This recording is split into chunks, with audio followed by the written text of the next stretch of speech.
أعوذ بالله من الشيطان الرجيم. بسم الله الرحمن الرحيم. يسبح لله ما في السماوات وما في الأرض، له الملك وله الحمد وهو على كل شيء قدير. هو الذي خلقكم فمنكم كافر ومنكم مؤمن، والله بما تعملون بصير.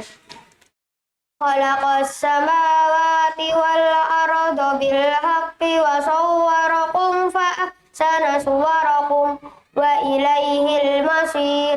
يعلم ما في السماوات والأرض ويعلم ما تسرون وما تعلنون، والله عليم بذات الصدور. ألم يأتكم نبأ الذين كفروا من قبل فذاقوا وبال أمرهم ولهم عذاب أليم. ذلك بأنه كانت تأتيهم رسلهم بالبينات فقالوا أبشر يهدوننا فكفروا وتولوا واستغنى الله والله غني حميد. زعم الذين كفروا أن لن يبعثوا قل بلى وربي لتبعثن ثم لتنبؤن بما عملتم وذلك على الله يسير. فآمنوا بالله ورسوله والنور الذي أنزلنا والله بما تعملون خبير. يوم يجمعكم ليوم الجمع ذلك يوم التغابن. ومن يؤمن بالله ويعمل صالحا يكفر عنه سيئاته ويدخله جنات. Assalamualaikum warahmatullahi wabarakatuh. Alhamdulillah. Wassalatu wassalamu ala rasulillah wa ala alihi wa ashabihi wa man tabi'ahum bi ihsanin ila yaumil qiyamah, amma ba'd. Kaum muslimin wal muslimat dimanapun panjenengan berada, ayah bunda, abi dan umi, wali santri dimanapun panjenengan berada, kembali kita berjumpa di dalam Al-Madinah Menyapa. Kali ini di hari Sabtu, tanggal 6 Rabiul Tsani 1445 Hijriah atau bertepatan dengan 21 Oktober 2023 Masehi. Kita akan mengangkat satu tema, yaitu tentang membuat anak betah di sekolah. Sudah hadir bersama kami seorang praktisi pendidikan. Beliau adalah Ustadz Nindyo Susilo SPD. Assalamualaikum Ustadz. Waalaikumsalam warahmatullahi Sehat Ustadz? Alhamdulillah. Masyaallah, barakallahu fikum. Amin. Ya Ustadz. Begini Ustadz, insyaallah 30 menit ke depan kita akan menyapa, bincang-bincang tentang pendidikan Ustadz. Kali ini mungkin kita akan mengangkat sebuah tema, membuat anak betah di sekolah. Jadi sekolah itu mungkin satu tempat di mana mereka tidak hanya menuntut ilmu, tetapi biar berinteraksi, kemudian bersosialisasi dengan teman-teman mereka. Namun ada problem, kadang-kadang anak itu tidak betah di sekolah, dan ini menjangkiti anak-anak dari kecil sampai yang usia SMA seperti itu, Ustaz. Baik. Berbicara tentang sekolah, maka mungkin Ustaz bisa menyampaikan tentang apa definisi sekolah itu, Ustaz. Tafadhol, Ustaz. Bismillahirrahmanirrahim. Alhamdulillah, salatu wassalamu ala rasulillah wa ala alihi wa ashabihi wa mawalah. Asyhadu an la ilaha illallah wahdahu la syarikalah wa asyhadu anna Muhammadan abduhu wa rasuluhu la nabiyya ba'da. Tayyib. Terkait dengan sekolah. Sekolah itu sendiri adalah sebuah lembaga yang sifatnya bisa formal, bisa non formal, bisa informal, yang biasanya diselenggarakan oleh pihak pemerintah atau mungkin juga oleh pihak swasta yang tujuannya adalah untuk mendidik anak-anak atau siswa yang itu nanti di dalam proses itu nanti akan dibimbing oleh seorang pendidik atau guru. Nah itu. Nah kemudian ada 3 hal di sini ya yang perlu kita perhatikan. Yang pertama adalah pendidikan formal. Nah pendidikan formal itu sendiri adalah sebuah lembaga yang terstruktur, kemudian terprogram, kemudian berjenjang yang seperti kita lihat yang sekarang ada ya. Jadi ada playgroup TK, ada SD, ada SMP, ada SMA, ada SMK. Kalau di Kemenak ada MTS, ada MA, ada MAK, sampai ke perguruan tinggi. Nah ini adalah lembaga-lembaga formal ya. Kemudian ada juga lembaga yang non formal. Nah non formal itu sebenarnya juga diakui oleh pemerintah, cuman bentuknya tidak seperti formal. Seperti misalkan lembaga bimbel ya, kemudian ada juga misalkan TPA itu juga termasuk sekarang TPA termasuk Ustaz ya? formal. Ada majelis taklim itu juga termasuk non formal. Di dalamnya juga ada KBM, apa namanya, PKBM yang mengelola. Biasanya kan ada paket A, paket B, paket C, itu juga pendidikan non formal. Kemudian yang ketiga ada pendidikan informal. Nah informal itu adalah pendidikan yang dikelola secara pribadi atau masyarakat yang itu di luar dari formal dan informal. Sebagai contohnya adalah homeschooling. Nah, ya, homeschooling itu juga diakui oleh pemerintah. Dia mendapatkan legalitas jika di akhir dari pembelajarannya itu, setelah dia homeschooling ya, itu adalah menempuh ujian yang kalau dulu namanya UAN ya, ujian nasional. Nah, nanti kalau standarnya bisa lulus, ya, dan mendapatkan legalitas bahwa ini diakui oleh pemerintah, mendapatkan. Dan itu juga bisa meneruskan ke jenjang berikutnya, gitu. Jadi bisa jenjang ke SMP, ke SMA, bisa seperti itu. Walaupun dia dari homeschooling. Nah, itu gambaran singkat tentang Iya, dan jadi mungkin kita akan mengerucut pada pendidikan yang formal tadi, Ustaz. Jadi kita yang berbicara karena kita mungkin praktisi di sekolah-sekolah formal, Ustaz. Mungkin siapa saja, Ustaz, orang-orang yang termasuk warga sekolah, Ustaz. Jadi nanti itu kan kaitannya dengan interaksi mereka sehingga bagaimana mereka bisa betah di sekolah. Mungkin bisa dijelaskan, Ustaz. Warga sekolah pada prinsipnya adalah orang-orang yang berada di dalam lembaga sekolah tersebut.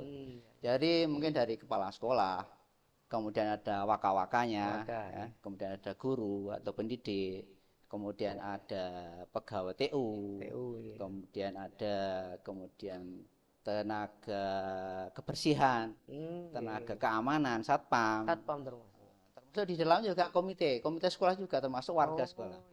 Walaupun mungkin keberadaannya mungkin di luar ya, tetapi dia masuk dalam warga sekolah juga, seperti komite seperti itu. Itu diantaranya warga sekolah. Iya, barakallahu fikum, Ustaz. Terkait dengan ini, Ustaz, kegiatan mungkin proses belajar mengajar. Itu kan ada terutamanya yang menjadi aktor itu kan guru dan siswa, Ustaz. Bagaimana menjadi guru yang bisa membuat anak itu betah di sekolah, Ustaz? Jadi, mungkin ada kiat-kiat atau kan kita sebagai nanti praktisi pendidikan mungkin bisa menerapkan, Ustaz. Sebenarnya kalau kita bicara soal betahnya anak di sekolah itu sebenarnya faktornya banyak ya. Faktor yang menjadikan anak itu betah di sekolah itu sebenarnya banyak. Ada faktor intern yang mungkin datangnya dari diri siswa itu sendiri. Kemudian faktor ekstern yang itu nanti bisa datanya mungkin dari orang tua, kemudian dari gurunya atau pendidiknya, kemudian juga dari temannya, kemudian dari sekolah itu sendiri. Nah itu mempengaruhi sekali terkait dengan anak itu suka dengan sekolah. Nah, tapi kalau yang ditanyakan terkait dengan guru, bagaimana guru biar anak itu suka. Nah itu sebenarnya guru sekarang ini Masya Allah ya, sudah banyak sekali fasilitas-fasilitas di media-media dan sebagainya bagi menjadi guru yang hebat. Itu banyak cara gitu ya. Tapi secara ringkas mungkin saya bisa ambil 5 poin saja ya, 5 poin saja. Yang pertama tentunya seorang guru itu harus tulus. Tulus itu pokok sekali. Kalau seorang guru tidak tulus, tidak dilandasi dengan keikhlasan. Hmm. Itu ngajar itu nggak membekas sama sekali. Ya. Bisa jadi anak kok banyak yang nakal, anak-anak tidak apa namanya sesuai dengan yang kita harapkan. Bisa jadi itu keterusan kita itu kotor. Nah, itu penting sekali. Ya, penting. Yang kedua adalah jaga tampilan. Jaga Ini hal yang terkadang dilupakan oleh para pendidik. Sekarang ada di antara mungkin ya ada di antara kita itu yang mengajar itu apa adanya, terkadang ya baju ya apa adanya. Pakai kadang kalau yang putri itu nggak mau make up, padahal itu tampilan buat anak-anak. Kok make up, kenapa harus make up? Loh, boleh make up tipis-tipis saja, artinya tidak norak lah gitu ya. Di hadapan anak-anak, bukan di hadapan khalayak kan, di hadapan anak. Tujuannya apa? Biar anak didik itu menarik, ustadznya ganteng, seger, gitu kan, menarik. Tampilan itu harus dijaga. Jadi tidak guru kelawar. Terkadang pendidik itu ngajar dengan main bola sama. Loh, kok bisa? Iya, pakai sepatu bola. Ngajar pakai sepatu bola. Sepatu jogging dipakai untuk ngajar, karena kan nggak pas ya. Itu tampilan yang terkadang kita melupakan hal yang seperti itu. Jadi harus paralel penting ya, yang kedua itu tampilan itu penting. Kemudian yang pokok itu ada, yaitu kita harus profesional dalam dalam artian kita kalau akan mengajar itu harus betul-betul siap, materinya siap. Kemudian kita siapkan modul ajarnya atau RPP-nya, biar nanti tidak kacau dalam mengajar. Kemudian juga kita pilih metode yang paling tepat buat anak. Metodenya yang kita pilih yang mana. Dan perlu diingat bahwa sekarang ini kurikulum Merdeka, kita diharapkan setiap pengajar itu kan harus ada asesmen awal. Apa tujuannya? Itu agar kita itu mengetahui gaya belajarnya anak-anak itu yang seperti apa. Jadi kita ngajar itu pas. Kalau gaya belajarnya anak-anak ada tiga gaya belajar anak di menarik Merdeka itu ya. Jadi yang pertama itu adalah visual. Visual itu artinya anak mempunyai kecenderungan kalau melihat itu cepat nangkapnya.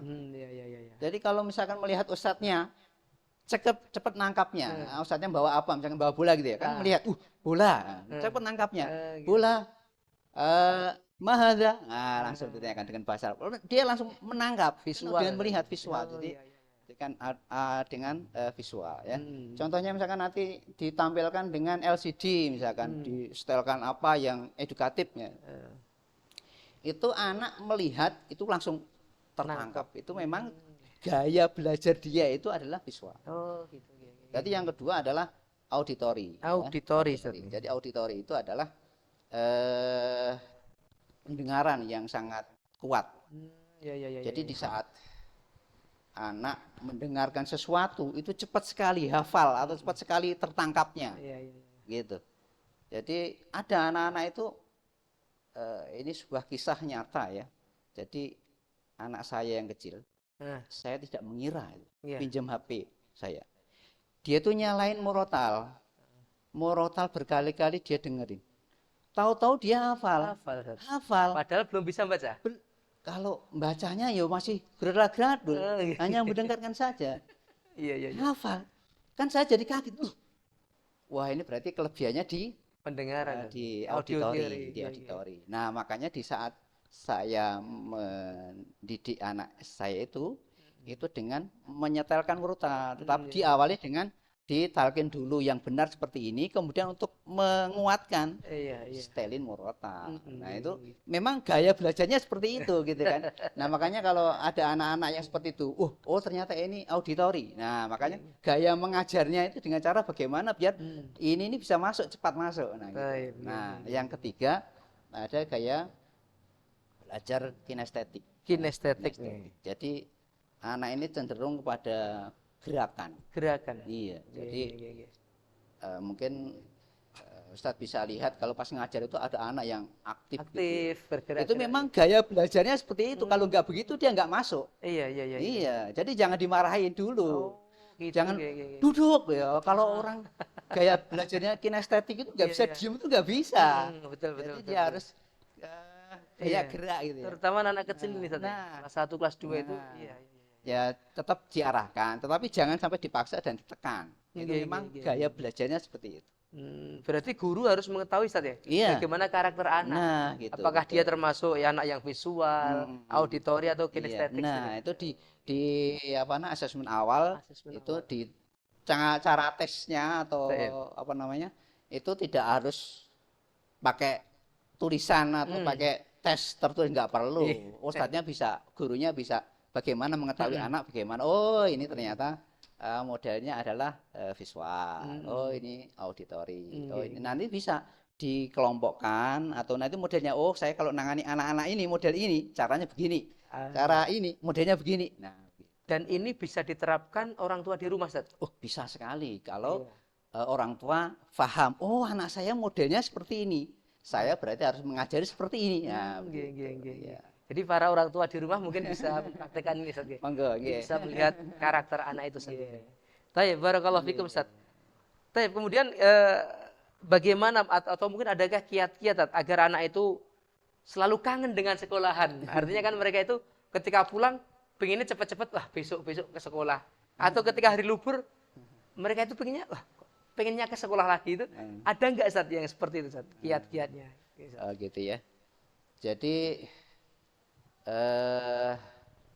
bagaimana kiat agar anak-anak itu senang dengan sekolah, senang dengan datang ke sekolah, Ya, sehingga untuk mereka belajar, kangen nih, Ustaz, gitu ya. Kangen ke sekolah. Nah, itu sebenarnya bisa kita simpulkan atau kita rangkum dalam 4 huruf. 4 huruf. Wah, menarik sekali, Ustaz. Ustaz pinter buat istilah ini. Gini. Apa itu, Ustaz? Penasaran Yang nih. pertama adalah L. L. Iya, Ustaz. Apa itu? L adalah laughing. Laughing. Ya, mencintai, Ustaz ya. Seneng. Jadi tumbuhkan pada anak bahwa anak itu cinta kepada ustadznya, pendidiknya, gurunya. Kalau dari awal anak-anak sudah tercipta, terkondisikan tidak suka kepada ustadznya, itu nanti dia akan malas mau berangkat sekolah. Aduh, mau ketemu ustadz, aduh. Gitu kan? Iya. Maka ya bagaimana caranya? Ustadznya yang bikin biar disukai sama Iya. anak-anak gitu. Jadi bagaimana mengkondisikan termasuk tampilan yang menarik. Betul, Itu kan Ustaz. juga Iya. seneng Ustadz. Saya mau ketemu sama Ustadz yang ganteng. Misalkan. Iya. Kemudian juga cara mengajarnya yang menarik, ustadznya yang inspiratif, inovatif, ya gitu. Jadi mengajar itu jangan monoton saja hanya ceramah. Ceramah juga bagus tapi jangan ceramah saja. Jadi ada inovasi yang lain. Banyak gitu ya. metode, Ustaz, ya. Metode yang lain diterapkan. Metode misalkan anak-anak diajak ke lapangan, bermain di lapangan. Iya. Nanti waktunya habis, ya tidak setiap pelajaran ke sana. Gitu ya. Iya. Tapi ada hal-hal tertentu diajak ke lapangan biar menarik. Biar Ya, itu menarik, diajak iya. main karena dunia anak Betul. terutama SD ya, itu kan dunia bermain. Lumayan. Jangan sampai nanti yang viral itu merdeka apa kurikulum merdeka. Oh, iya. Nggak Resom dulin itu. nggak bisa main layangan loh. Bisa di sekolah bisa gitu ya. Full day Iya, waktunya habis nggak bisa. Loh, bisa di sekolah bisa, tergantung nanti para pendidik menciptakan suasana di sekolah itu bermain. Iya. Gitu. Jadi misalkan pelajaran sekarang adalah bikin layang-layang. Jadi istilahnya belajar sambil bermain. Nah, gitu. dimodifikasi. Modifikasi. Bisa. Yang penting anak-anak itu senang tapi ilmu masuk. Apakah bermain layang-layang ilmu nggak masuk? Bisa, sangat bisa sekali. Ya. Layang-layang dikasih warna merah. Malau nuha. Apa ini warnanya ini? Maru. Nah, Masya Allah. Masya Allah. Nanti di warna merah, hijau, kuning. Bahasa Arab masuk. Bahasa Inggris masuk. Matematika bisa masuk. Masuk. Sekarang ini layang-layang panjangnya diagonal 1 berapa, diagonal 2 berapa. Sekarang berapakah luas layang-layang ini? Nah, yang sudah masuk materi itu bisa menghitung kan gitu. Dalam IPA juga bisa. Nah, bisa. Kena angin saja. Nah, dia dengan kecondongan berapa derajat, ada tekanan dari sini. Iya. Nah, bagaimana bisa? Masya Allah, Nah, itu bisa dipadukan sebenarnya gitu. Iya. Berarti ini pinter-pinternya seorang pendidik Pinter-pinternya. untuk mengelola itu guys. Ah. Iya. Tadi sampai mana tadi ya? L, Ustaz. Oh, ya. Laughing. Ustaz. Iya. Jadi mencintai ustadznya, kemudian juga mencintai teman-temannya. Jadi kalau tidak suka, misalkan di sekolahan berantem, Itu kan nggak suka akhirnya kan. Hmm. Nah, makanya ini pentingnya mesra menuju sekolah ramah anak. Mesra menuju sekolah ramah anak. Iya, Masya jadi Allah, sekarang geng. saya lihat papan-papan di sekolah-sekolah itu udah Ah, banyak sekali kan, sekolah iya. ramah anak, sekolah ramah anak. Masya Allah itu bagus sekali menciptakan suasana di sekolahan Ah, kondusif, tidak ada perundungan, tidak bullying ada ya. bullying, nggak ada. Masya Allah itu menjadikan kecintaan anak kepada teman, kita Iya. anak kepada ustadznya dan Iya. sebagainya itu tercipta di situ. Wah, akan laughingnya itu akan Masya Allah, akan merindukan Geng. wah ke Iya. sekolah gitu. Seneng sekolah itu. Iya. Semangat sekali. Kemudian being ya, being. Being Iya, iya, iya, being itu iya. adalah kebutuhannya terpenuhi. Jadi kebutuhan itu banyak sekali. Kebutuhan terkandung fisiologisnya, artinya makan minum. Sekolah misalkan tidak terpenuhi makan minumnya atau kurang bergizi, di siang hari ada makan ya. Biasanya Ada kalau makan saat bude, iya, nah iya, iya. itu dipenuhi. Kalau ya ada buahnya, ya, seneng. Iya, Berarti iya. ini terpenuhi kebutuhannya, Masya Allah, Iya, iya, gitu iya, ya. iya. Nah, kemudian juga kebutuhan kenyamanan di sekolah terpenuhi. Iya, iya, Kenyamanan mungkin fasilitas yang ada nyaman, ada tempat-tempat bermain nyaman, gitu itu terpenuhi, itu akan senang sekali. Jadi kebutuhan-kebutuhan berarti- seperti itu terpenuhi. Iya, iya. Termasuk juga kebutuhan kurikulum yang mungkin menarik, kurikulum yang bagus, yang dikemas agar anak-anak itu senang di usia-usia bermain itu Iya, iya, sangat iya. bagus sekali. Nah, itu Iya, adalah iya, iya. B ya. B. B, Kemudian bayang, nggih. 2H itu ada dua, H. hanya ada dua. Oh iya, H ya. H dan H ya, nggih. Iya, Masya Allah. Yang pertama itu adalah hiving. Hiving, ya, dan nggih hiving. Hiving itu adalah lingkungan pendidikan, lingkungan pendidikan. Jadi di saat anak di lingkungan pendidikan itu ada tidak nyaman, maka dia akan tidak akan nyaman juga. Mau ke lingkungan pendidikan, ke sekolah itu males. Kumuh kayak gitu, misalkan seperti misalkan. Iya, benar. Tapi kalau bersih, ditata rapi, Wangi. wangi, kemudian tamanisasinya Sejuk. bagus. Masya Allah, apalagi kalau di kelasnya ada AC-nya, wah sejuk.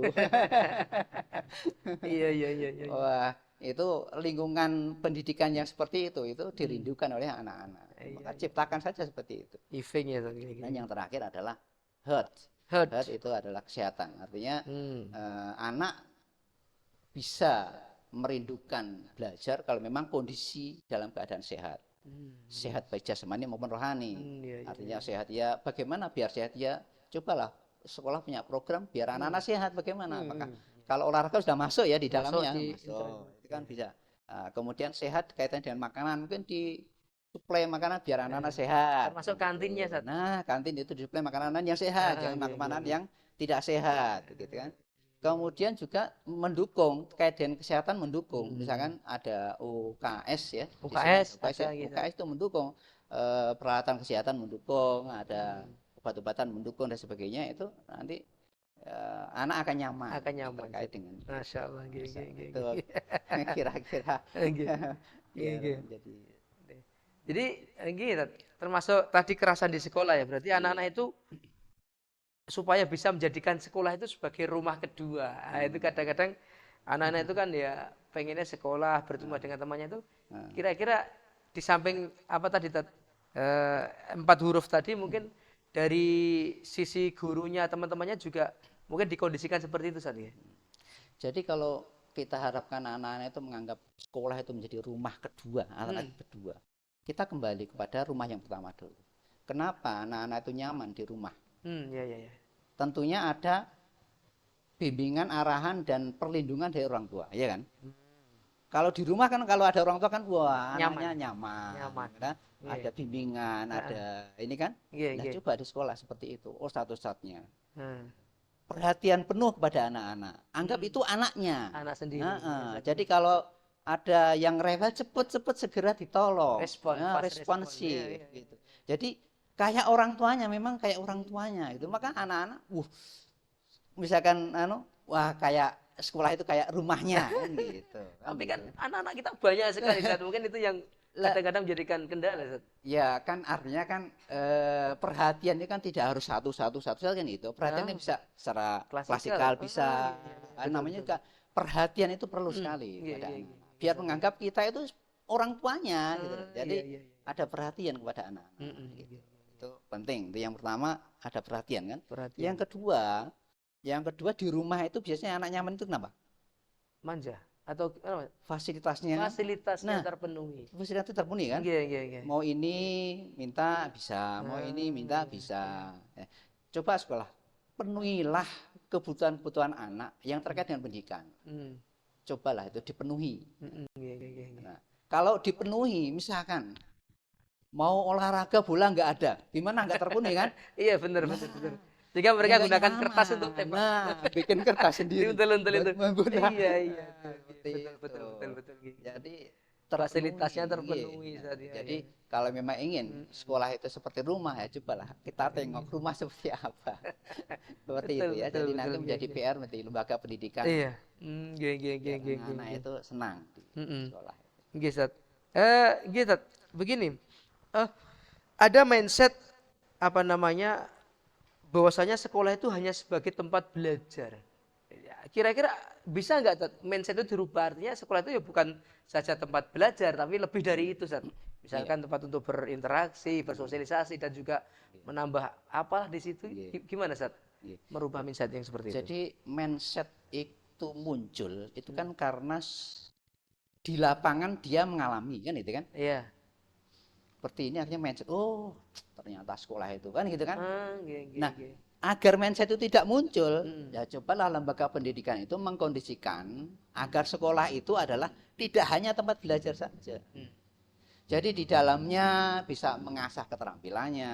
Keterampilan, Misalkan iya, ada iya.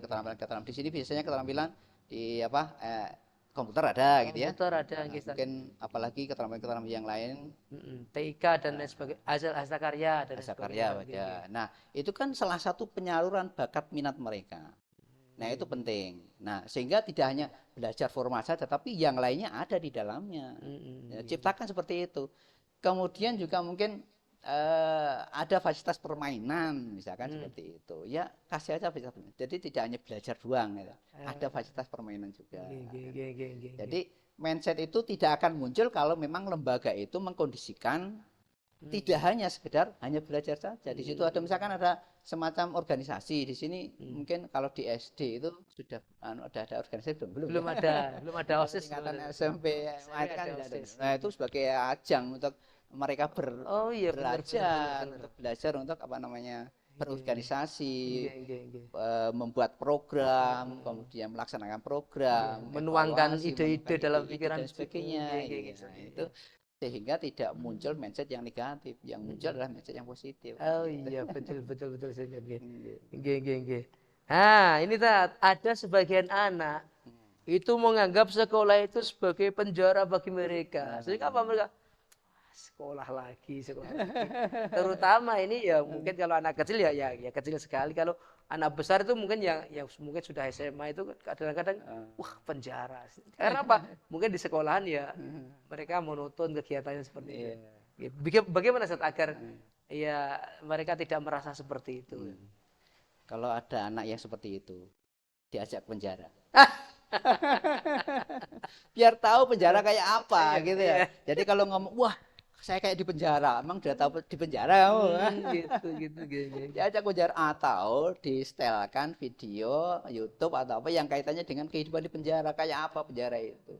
Penjara itu kan hukuman bagi yang salah. Apakah kamu salah dihukum di sekolah? Enggak, di sekolah banyak kegiatan positif kan gitu kan.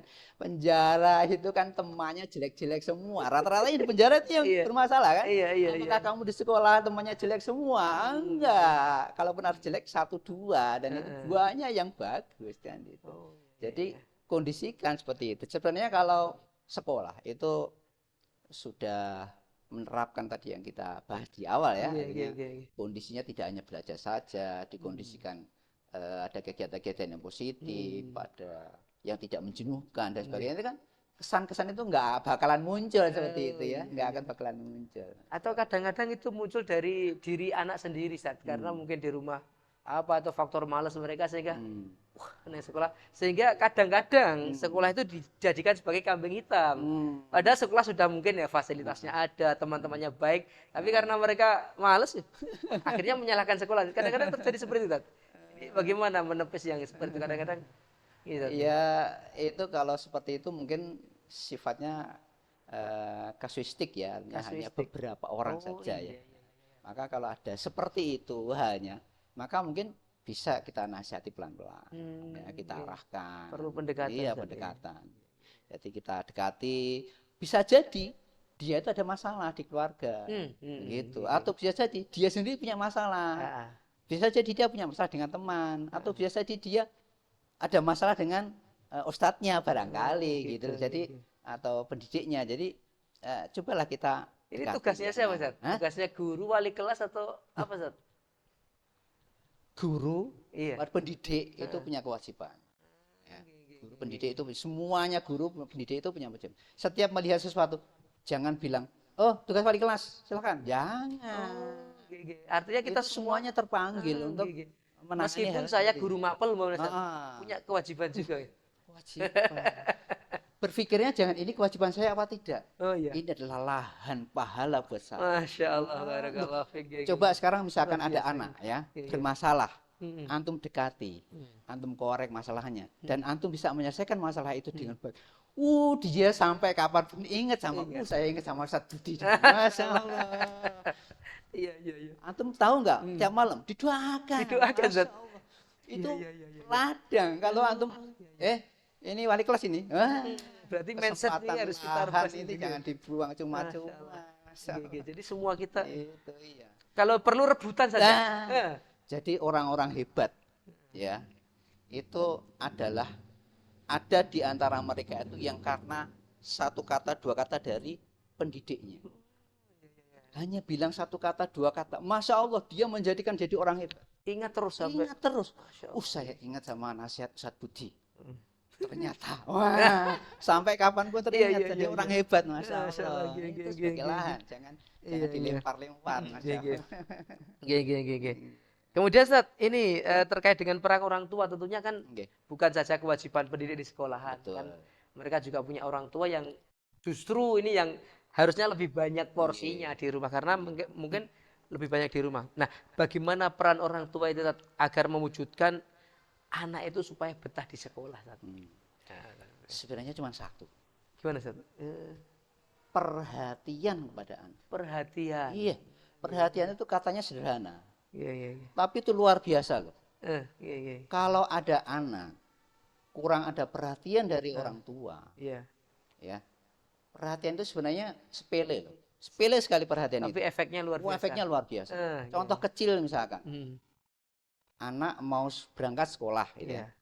Orang tuanya sibuk mempersiapkan dirinya sendiri, dia anaknya nggak diurusin, dia sibuk mandi sendiri, nyari baju sendiri, dia nggak ada perhatian kan? Iya. Dia, Masya Allah itu teringat terus sampai kapanpun. Saya waktu sekolah nggak diurusin, saya mandi sendiri, gitu kan. Terus nanti sekolah berangkat, ya saya tidak menafikan mereka para bapak dan ibu yang sibuk ya, Iya. yang sibuk. Tetapi tolonglah ini menjadi perhatian, gitu ya. Walaupun sesibuk apapun, perhatikan anaknya, gitu ya. Jadi di saat berangkat pun udah berangkat sendiri naik sepeda, kan? Nggak ada perhatian. Minimalnya Kurang salim perhatian. misalnya, Nah, kalau ada salim. perhatian kan salim duluan. Nah, itu kurang perhatian. Terkadang pulang juga anaknya sebenarnya membawa cerita yang banyak, mau diceritakan ke orang tua. Orang tuanya diceritain, Cuek. bukan gini. Oh. Iya. Anaknya cerita, Iya. waduh, Iya, kurang iya. perhatian. Iya. Taruh dulu HP-nya ya, dengerin. Anak itu mau cerita banyak. Bapak, tadi di sekolahan, saya bisa jawab pertanyaan. Dapat hadiah. Kita dapat hadiah. Itu Masya Allah, kalau nggak ada perhatian itu efeknya luar biasa. Maka perhatian itu sangat luar biasa. Sesibuk apapun. Sesibuk apapun, perhatikan anak itu. Gitu. Jadi Iya. bahkan kalau anak misalkan mengajak, Pak mau main yuk, oke. Janganlah Bapak bersibuk, jangan. Oke, ayo main apa? Layani. Itu anak sangat senang sekali seperti itu. Akhirnya Karena anak itu, ketika nggak ada perhatian sakit hati. iya.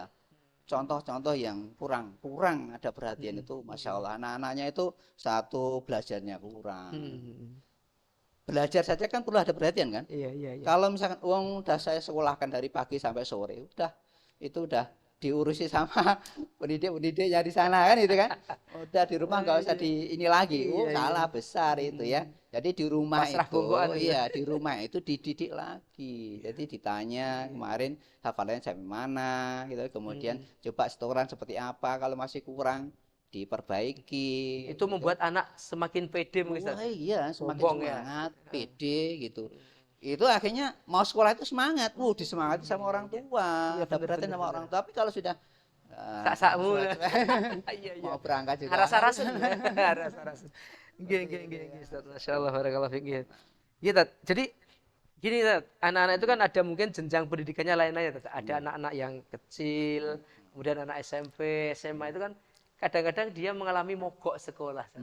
Dan itu problemnya lain-lain. Kalau anak kecil mungkin ngambeknya apa, kalau anak gede ngambeknya apa. Nah, bagaimana peran mungkin pihak sekolah dan juga orang tua mengatasi anak-anak yang sok-sok mogok sekolah.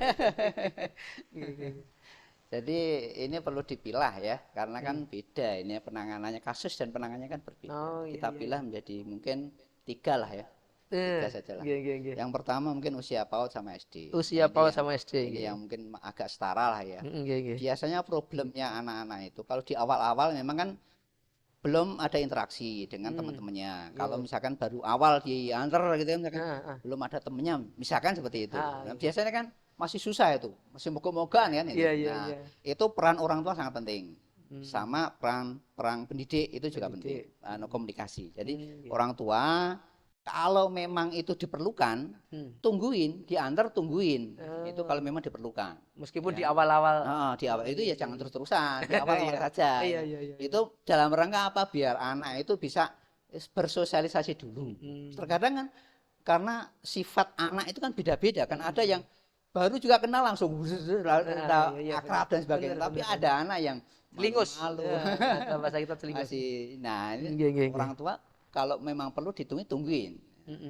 Nah, nanti perannya pendidik, nanti bisa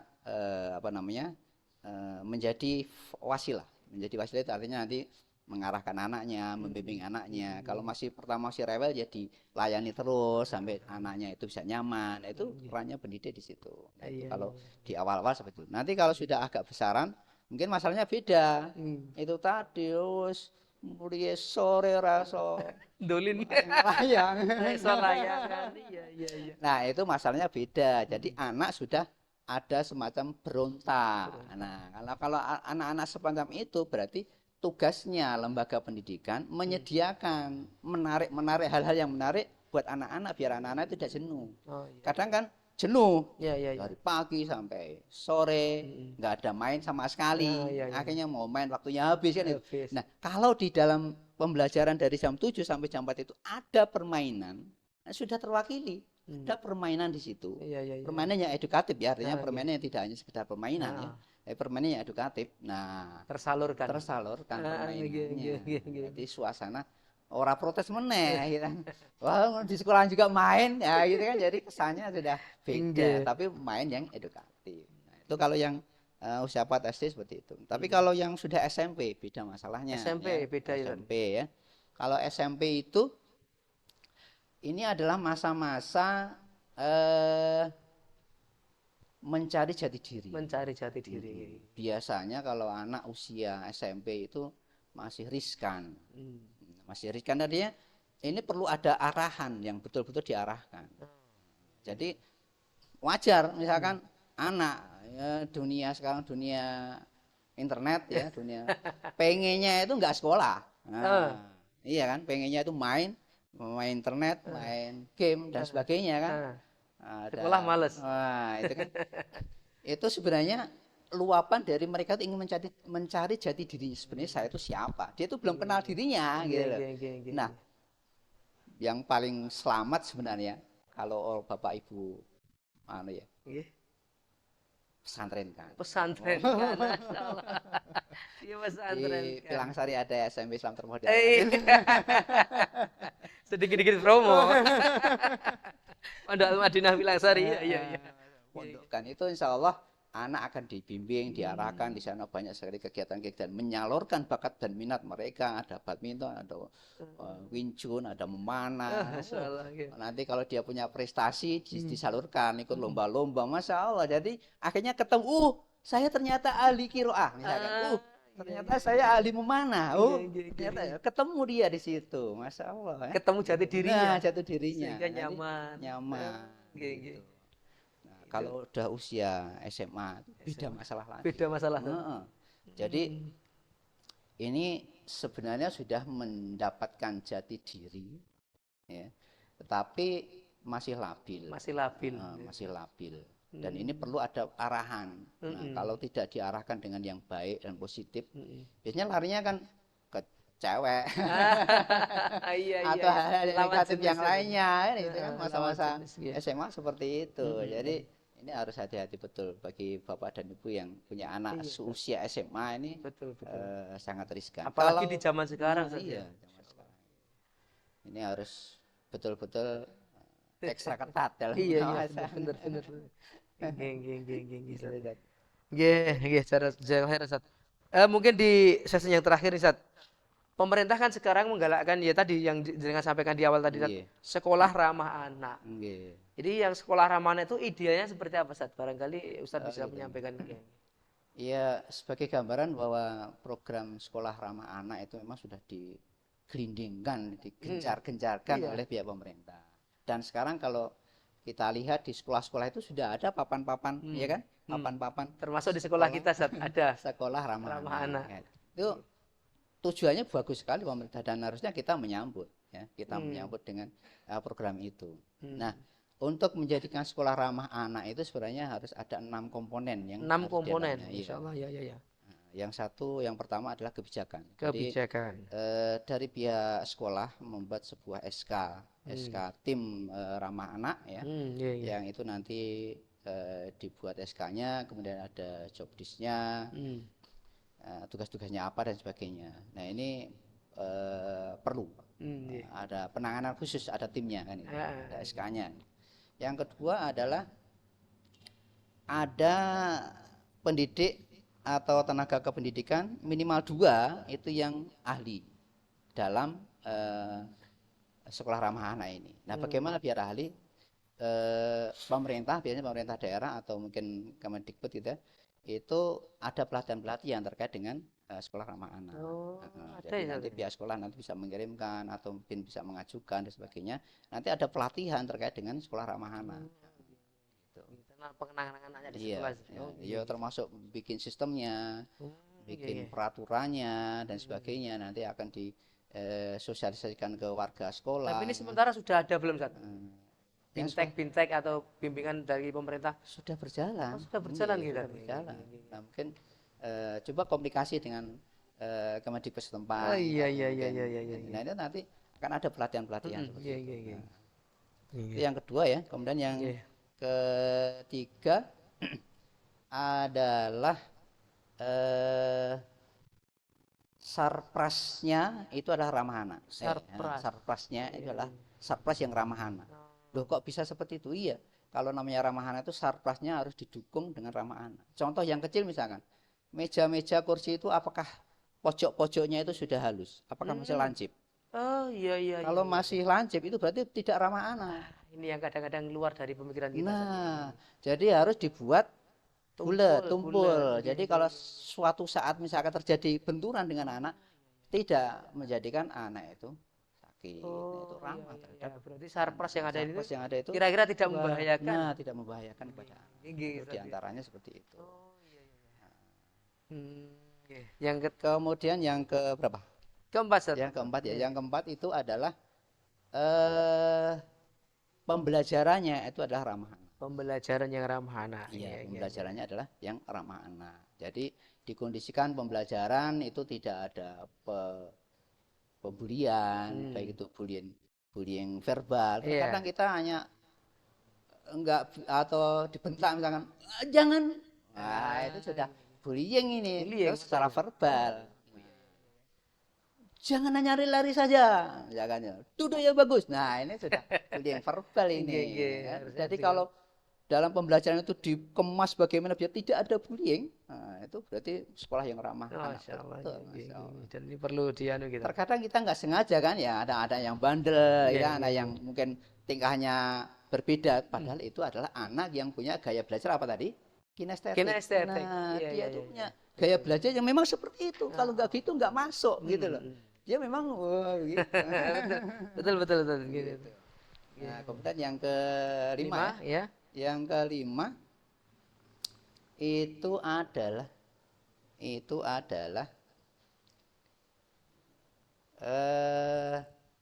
peran aktif siswa. Peran aktif siswa. Iya, peran aktif siswa. Jadi keberhasilan dari sekolah ramah anak itu kita harus libatkan siswa. Kita sosialisasikan ke siswa. Siswa aktif dalam kampanye untuk ramah anak. Jadi anak juga tahu, oh ini nggak boleh, kita berantem nggak boleh, ini nggak ramah anak ini namanya kan itu. Jadi ada peran aktif anak-anak itu kita libatkan. Mungkin kalau di kita itu pembiasaan salaman bertemu dengan temannya itu salah satunya. Ucapan salam seperti itu. Saling dengan temennya, dengan ustadznya itu, masya Allah bagus sekali. Dan itu sudah insya Allah berlaku di kita. Yang terakhir adalah